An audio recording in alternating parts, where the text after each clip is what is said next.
জুতো সেলাই করে যাবো খাবো, তো ফুরফুরা শরীফে যাব না। দাদা হুজুর বলছেন এলেমের জাহাজ। এই দুই তিনটে চ্যাংড়া নিজেকে বড় আলেম মনে করে,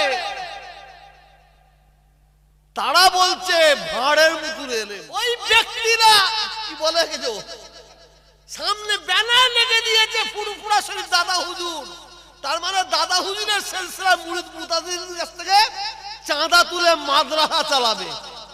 জানে তো দাদা হুজুরকে সামনে না রাখলে মাদ্রাসায় চাঁদা দেবে। ওই ব্যক্তিরা যদি ফুরফুরা শরীফের 4 থেকে 5টা মুরব্বী হুজুরের কাছ থেকে ক্ষমা চাই, তাহলে আমরা 4 থেকে 5টা হুজুর শুধু ক্ষমা নাই, বাংলার মানুষ আমরা ওদের ক্ষমা করে দেবো। ফুরফুরা শরীফে যারা যায়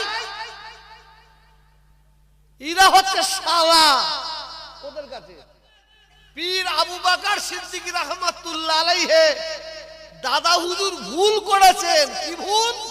বলছে ওই লাকাবটা আল্লামা রুহুল আমিন সাহেবকে দিতে গিয়েছিলেন, দিতে গিয়ে নিজের ছেলের দিকে টেনে দিয়েছেন।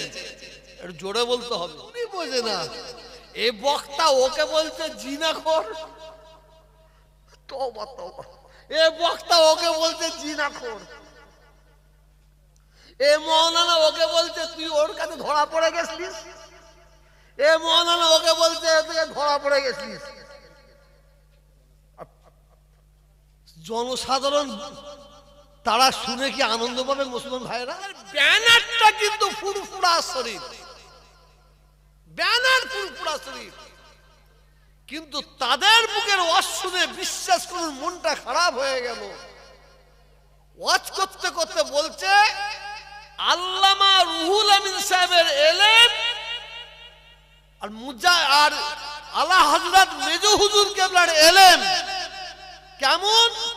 আল্লামা রুহুল আমিন সাহেবের এলেম হচ্ছে দরিয়ার নাই, আর মেজো হুজুরের এলেম হচ্ছে কলসি ভাঁড়ের নাই। এটা জোরে বলবেন নওয়াজবিল্লাহ, এটা জোরে বলুন।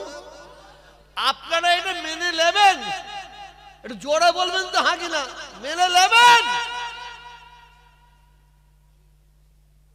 মুজাদ্দিদে জামান দাদা হুজুর পীর কেবলা রাহমাতুল্লাহ আলাইহি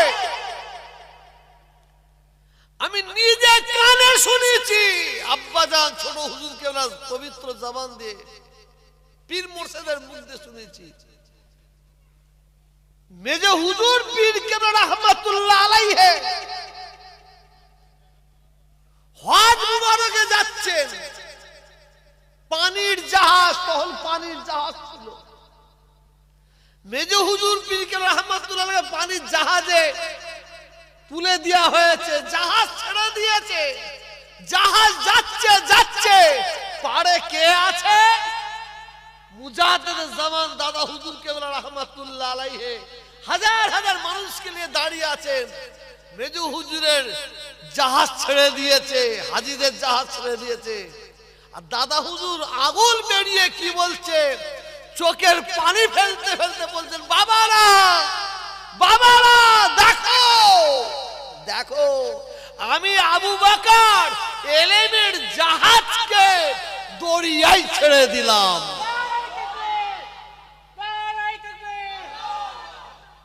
এটা জোরে বলা যাবে না সুবহানাল্লাহ? দাদা হুজুর কি বললেন? এলেমের কথা বলবেন তো, জাহাজ। দাদা হুজুর বলছেন এলেমের জাহাজ। এই দুই তিনটে চ্যাংড়া নিজেকে বড় আলেম মনে করে, তারা বলছে ভাঁড়ের মতো এলেম। আবার কি বলছে? দাদা হুজুর পীর রাহমাতুল্লাহ লাকাব দিলেন মুফতি আজম। কাকে? মেজো হুজুর কেবলাকে লাকাব দিলেন মুফতি আজম।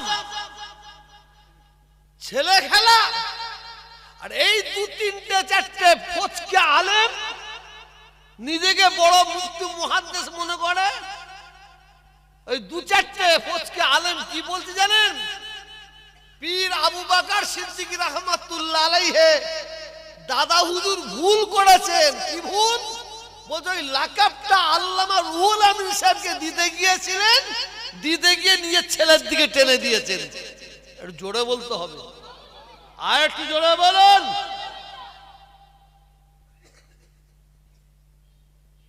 ফুরফুরা শরীফে যারা যায় এরা হচ্ছে শালা ওদের কাছে। আমি খুদার কসমে ওয়াজ করতাম না, এখানে ওয়াজ করতাম না, শুধু আপনাদের সাবধান করে দিচ্ছি। আর ওই ব্যক্তিরা কি বলে গেছো, সামনে ব্যানার লেগে দিয়েছে ফুরফুরা শরীফ দাদা হুজুর, তার মানে দাদা হুজুরের সিলসিলা মুরিদ মুতাজিদের কাছ থেকে চাঁদা তুলে মাদ্রাসা চালাবে। জানে তো দাদা হুজুরকে সামনে না রাখলে মাদ্রাসায় চাঁদা দেবে না। মানুষ ভুল করলে তার ক্ষমা আছে না নাই? এটা জোরে বলবেন তো। ওই ব্যক্তিরা এত কথা বলার পরে এই মাইকে বলছে আপনাদের সামনে রেকর্ডিং হচ্ছে, এরা তো এই টিকেটে ছাড়বে আমি জানি, ছাড়ো।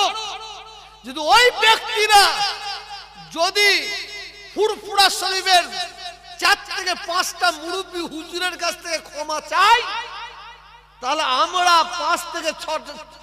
4 থেকে 5টা হুজুর শুধু ক্ষমা নাই, বাংলার মানুষ আমরা ওদের ক্ষমা করে দেবো। কেন? আল্লাহ দয়াময়, আল্লাহর কাছে মাপ চাইলে আল্লাহ মাফ করবেন না? মাপ চাই করবেন না? করবেন। এত অহংকার, এত তাকাব্বুর, জানেন বলছে জুতো সেলাই করে খাবো, জুতো সেলাই করে খাবো, তো ফুরফুরা শরীফে যাব না। তা ফুরফুরা শরীফ থেকে তাহলে কত ছোট মনে করছে বলুন। আমার কথা বুঝবেন, আমি কিন্তু শুরু করিনি এখনো। ও আকিমুস সালাত মনে আছে আপনাদের? শুধু আপনাদের জোরহাট করে বলছি, আপনাদের পায়ে হাত দিয়ে বলছি, বাংলার মুসলমান আমরা মাথায় টুপি পরতে শিখেছি, মুখে দাড়ি রাখতে শিখেছি, আব্বাকে আব্বাজান বলতে শিখেছি, আম্মাকে আম্মাজান বলতে শিখেছি, কুরআন পড়তে শিখেছি, মসজিদে নামাজ পড়তে শিখেছি, আমরা ইসলামকে চিনেছি, শরিয়তকে চিনেছি। এটা যার ওসিলায় যদি কেউ অস্বীকার করে, এর চেয়ে বড় বেঈমানি আর কিছু হবে কিনা জানি না। তিনি হচ্ছেন ফুরফুরার পীর মুজাদ্দিদ জামান হযরত আবু বকর সিদ্দিকী রাহমাতুল্লাহ আলাইহি।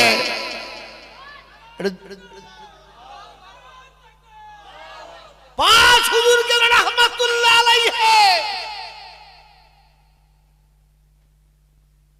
সারা ভারতবর্ষের মুসলমান আমরা মাথায় টুপি পরতে শিখেছি, মুখে দাড়ি রাখতে শিখেছি, কুরআন পড়তে শিখেছি, মসজিদে গিয়ে নামাজ পড়তে শিখেছি, মহিলা মেয়েরা পর্দা করতে শিখেছে, আব্বাকে আব্বাজান বলতে শিখেছে, আম্মাকে আম্মাজান বলতে শিখেছে, মুরব্বিদের সম্মান দিতে শিখেছে। আপনি আমি মুসলমান, আপনার আমার পাশে হিন্দু, শিখ, খ্রিস্টান বসবাস করে, তাদের সম্মান দিতে শিখিয়েছে। যার অবদান, তিনি হচ্ছেন গরিবি নওয়াজ খাজা মাইনুদ্দিন চিশতি রাহমাতুল্লাহ আলাইহি। এটা জোরে বলুন, এটা জোরে বলুন সুবহানাল্লাহ। আর এরা কি বলছে? জুতো সেলাই করে খাবো, ফুরফুরা শরীফে যাব না।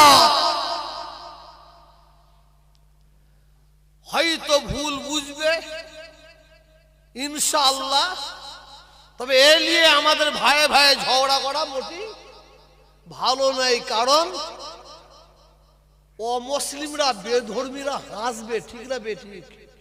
এটা জোরে বলবেন তো। আমি যদি একটা মৌলানাকে খুব নাম ধরে গালাগালি করি, তার সমালোচনা করি, আবার তিনিও আমার করবে, তাহলে এই ইউটিউবে তো ছড়াবে, অমুসলিমরা দেখে আনন্দ পাবে না পাবে না? এটা জোরে বলবেন তো। এতে লস তো আমাদের। আমি বুঝি, ইনি বুঝি, ইনি বুঝি, উনি বোঝে না, উনি বোঝে না। এ বক্তা ওকে বলছে জিনাখোর, তওবা তওবা। এ বক্তা ওকে বলছে জিনাখোর, এ মৌলানা ওকে বলছে তুই ওর কাছে ধরা পড়ে গেছিস, এ মৌলানা ওকে বলছে তুই ধরা পড়ে গেছিস। জনসাধারণ তারা শুনে কি আনন্দ পাবেন মুসলমান ভাইরা, না কষ্ট পাবেন? এটা কথা বলেন না, কষ্ট পাবে। আর অমুসলিমরা কি ভাবে? হ্যাঁ, আনন্দ পাবে। আমি ওই জন্য শুরুতে বলেছি, আমার কথা আপনার তখন বুঝতে পারেন, এবার বুঝতে পারছেন তো? 10টা সাধারণ মানুষকে যদি রাখা হয় আর এখানে 100টা। আল্লাহ আমাদের সবাইকে হিফাজত করেন, আল্লাহ হিদায়াত করেন, আল্লাহ আমাদের ক্ষমা করেন, আল্লাহ আমাদের ভুলকে সংশোধন করার ক্ষমতা দান করে। বলুন আমিন। একটু জোরে বলুন না আল্লাহুম্মা আমিন। আসুন, আল্লাহ সবচেয়ে বেশি কোরআন পাকে কোন কথা বলেছেন? ওয়াকিমুস সালাত, নামাজ কায়েম করো। প্রতিষ্ঠিত নয়, প্রতিষ্ঠিত নয়। এইটা হচ্ছে আলুর সিজন, আলুর সিজন। আপনি একটা বীজ আলুকে 100 গ্রাম আলুকে 4 টুকরো করুন, 150 গ্রাম আলুকে 4 টুকরো করুন করে আপনি আপনার পাশে এক জায়গায় মাটিতে সাবুল দিয়ে খুঁড়ুন, চাপা দেন, একটু পানি দিয়ে দেন, আলু পাবেন তো? এই পানি দিয়ে দেবো গায়ে, কি বলতে গেলাম? আলু পাবেন? এক জায়গায় সাবল দিয়ে খুঁড়লেন, খুলে মাটি চাপা দিয়ে একটু পানি দিয়ে দিলেন, পাবেন? কিছুদিন পরে দেবেন কিছুই নেই, শুকিয়ে হয়ে গেছে, আমচুর হয়ে গেছে। আপনি মাটিটাকে খুঁড়ুন, ভালো তারে যত্ন করে খুঁড়ুন, একদম রিফাইন তৈরি করুন, করে বীজ আলু 100 গ্রামে 4 টুকরো করুন, গর্ত করে 1টা 2টো 3টে 1টা 2টো 3টে দিতে দিয়ে চলে যান, চাপা দেন, পানি দেন, সময় সময় পানি দেন, সময় সময় সার দেন। যখন ওই আলু হয়ে যাবে, আলু যখন দেখবেন নিচে নিচে হয়ে গেছে, ও আপনাকে সিগন্যাল দেবে। সিগন্যাল দেবে কখন জানেন?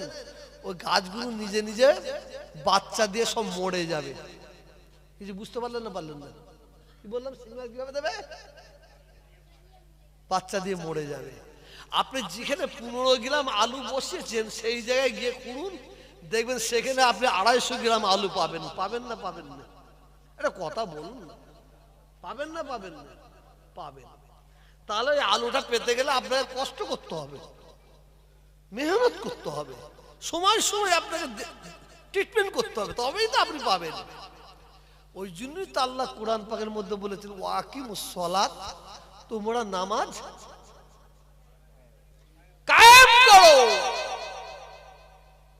নামাজ প্রতিষ্ঠিত করো, নামাজ পড়ো, এই কথাটা বলেন। অতএব নামাজ কায়েম করার অর্থটা কি? আমার দিকে দয়া করে শুনুন, এ ওয়াজ শুনতে পাবেন না ইনশাআল্লাহ, আমার মনে হয় আপনারা মনে শুনতে পাবেন না। শুনুন, নামাজ কায়েম করো এর অর্থটা কি? মেন মূল আসল কথা, নিজেকে পবিত্র করো, নিজেকে পবিত্র করো, তোমার ঘরটাকে পবিত্র করো। তুমি যে ভাতটা খাও ওটাকে পবিত্র করো, তুমি যে মাছটা খাও মাছটাকে পবিত্র করো, তুমি যে সবজিগুলো খাও ওইগুলো পবিত্র করো, তুমি যে টুপিটা মাথায় দিয়ে আছো ওইটাকে পবিত্র করো, তুমি যে গায়ে জামাটা পরে আছো, সোয়েটার পরে আছো, ওইটাকে পবিত্র করো, তুমি যে পরনের কাপড়টা পরে আছো ওইটাকে পবিত্র করো। পবিত্র করো। কারণ আল্লাহ পাক না নাপাক? যারা মুখ বন্ধ রাখলেন কি বলছেন? এখানেও মুখ বন্ধ রাখবেন? আল্লাহ অসন্তুষ্ট হয়ে যাবে। সবাই যাবেন, খুলে বলুন আল্লাহ পাক না নাপাক? আল্লাহ পাক না নাপাক? পাক। মনে রাখবেন আল্লাহ রসুল আল্লাহর সঙ্গে মিরাজ করতে গেলেন, দেখা করতে গেলেন, সাক্ষাৎ করতে গেলেন। শুনুন, আমি বাড়াবো না আওয়াজ। গেলেন দেখা করতে, অনেক ঘটনা যাচ্ছি না, একদম ছোট করে দিলাম। পৃথিবীর জমিনে ফিরে আসলেন। আপনারা সবাই শুনছেন তো? পৃথিবীর জমিনে ফিরে আসলেন। হযরত আবু বকর সিদ্দিক, হযরত ওমর ফারুক, হযরত আলী রাদিয়াল্লাহু তাআলা আনহু, হযরত উসমান গনি, হযরত আফফান, হযরত বিল্লাল, হযরত আব্বাস, হযরত আবু জার, হযরত আম্মার, রাসূল পাকের সাহাবারা, রসুল পাকের সাহাবারা রসুলকে সম্মুখে এসে আসসালামু আলাইকুম ইয়া রাসূলুল্লাহ। রসুল সালাম দিলেন, ওয়া আলাইকুম আসসালাম। আমার সাহাবারা কি খবর, কি সংবাদ? ইয়া রাসূলুল্লাহ, ইয়া হাবিবাল্লাহ, হুজুর আপনি নবী, আপনি রসুল, আপনি পয়গম্বর। আপনার সঙ্গে আল্লাহর দিদার হলো, আল্লাহর দেখা হলো, আল্লাহ সাক্ষাৎ হলো। ইয়া রাসূলুল্লাহ, ইয়া হাবিবাল্লাহ, হুজুর আমরা কি আল্লাহকে দেখতে পাবো না? রাসূল আমাদের কি জবাব দিচ্ছে, খুশিতে বাগে বাগ হয়ে যাবে। শুনুন, এই আমার সাহাবারা, এই আমার উম্মত উম্মতিরা, আমি নবী বলি শোনো। আমি নবীকে জমিন থেকে সাতবক আসমান ভেদ করে রাফরা বিছানায় চেপে আল্লাহর সঙ্গে দেখা করতে যেতে হয়েছে, সাক্ষাৎ করতে যেতে হয়েছে, আল্লাহ দিদার পেতে হয়েছে। আমি নবীকে যেতে হয়েছে। কি বললাম জোরে বলুন? আমি নবীকে যেতে হয়েছে। কার কাছে? একটু জোরে বলুন, জোরে বলুন। আমি নবীকে আল্লাহর কাছে যেতে হয়েছে, সাতবক আসমান ভেদ করে রাফরাফ বিছানায় চেপে আমাকে যেতে হয়েছে। আমি নবীকে যেতে হয়েছে, আমি নবীকে যেতে হয়েছে।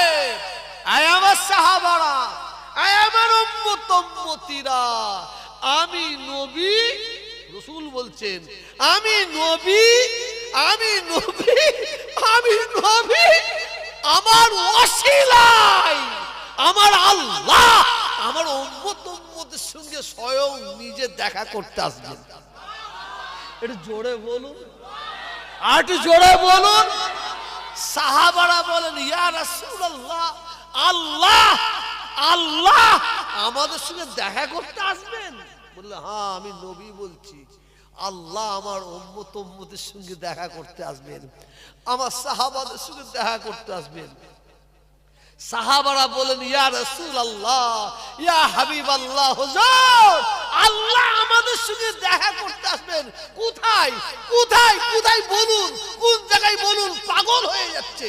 কোন জায়গায় দেখা করতে আসবে? আল্লাহ রাসূল বলেন, আস-সালাতু মিরাজুল মুমিনিন। আমার উম্মত উম্মতিরা পৃথিবীর কোনা কোনায় যেখানেই আল্লাহকে সিজদা দিবার জন্য নামাজে দাঁড়িয়ে যাবে, আস-সালাতু মিরাজুল মুমিনিন। মুমিনদের নামাজটাই হবে আল্লাহর দিদার। একটু জোরে বলুন না, আর একটু জোরে বলা যাবে না? মুমিনদের নামাজই হবে আল্লাহর দিদার। আল্লাহ তুমি আমাদের সবাইকে কবুল করে নাও। আল্লাহ বলুন আমিন, একটু জোরে বলুন আমিন। আসুন, আল্লাহ পাক না না পাক? একটু জোরে বলুন, আর একটু জোরে বলুন। তা নাপাকের সঙ্গে নাপাকের সঙ্গে পাকের মিল হতে পারে, নাপাকের সঙ্গে পাকের বন্ধুত্ব হতে পারে, নাপাকের সঙ্গে পাকের ভালোবাসা হতে পারে, নাপাকের সঙ্গে পাকের মানে কি বলে মহাব্বত হতে পারে? হতে পারে না, হতে পারে না। অতএব আল্লাহ ওই বান্দা বান্দির সঙ্গে দেখা করতে আসবেন যে বান্দা বান্দিরা পাক, কি বললাম, পাক, পবিত্র, পবিত্র। ওই